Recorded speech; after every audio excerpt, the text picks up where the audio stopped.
But to be specific with this gentleman with his 17-year-old daughter, the way you want to be attractive to a man is through your philosophy, through your mind, not just your vagina. And you have to know that.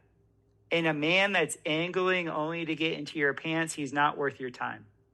Yeah. He really isn't. He isn't worth your time. Yeah, and encourage her to not want attention. Because even women that say they don't want it, they want, a lot of women, they act in a way where they want attention from high status males, like just random attention. Like the hooks, they feel almost like they can become addicted to it. It's a trauma cycle, and it's negative, but if you could talk to her about that, about how you don't want that kind of attention. Like you don't want the physical attention from high status males because it just leads to horrible places. Like you don't want, like to not dress that way.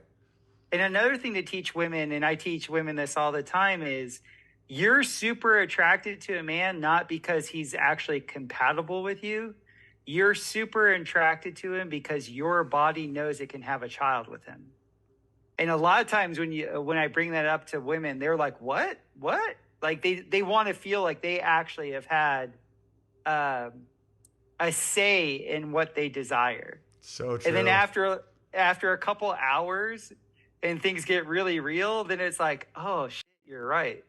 And that's why I used to love that Chris Rock joke about you never ask a woman how many men she slept with, because no matter what she says, it's too many. And you have to judge it on a 7-dick curve. Yeah, that's right. And it was so funny because he's like, that one time with Bobby Brown in the Cayman Islands, that didn't count. Like, because women, whether they want to admit it or not, the high status male to them means security. It means, and I saw this with the black culture.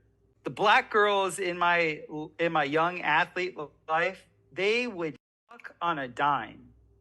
Because actually in their culture, in the way the U.S. government was paying them to have kids, was if I have a baby from a player, that means I'm going to get paid by Big Daddy government an extra welfare check, and he's a baller. I'll be able to solicit money from him his entire life. And it was okay in that culture. It was completely okay. White girls don't want to admit that they have that going on in their body too. They literally like, oh my God, that guy made 1,000 people laugh. Their juices start flowing. They want to. But the thing that the woman has to understand, their body wants to. That's their animal side. They need to actually go into the brain and be like, is this actually somebody that I would actually have a life with? Is this somebody that would actually care for me? We all have to engage our prefrontal cortex. And that's why alcohol leads to so much promiscuity, because it like shuts that off. Exactly. So it's just your body. And so that's why, it's just so true, man. It's just so fucking true. And they'll come up with all these reasons why they put up with your shit.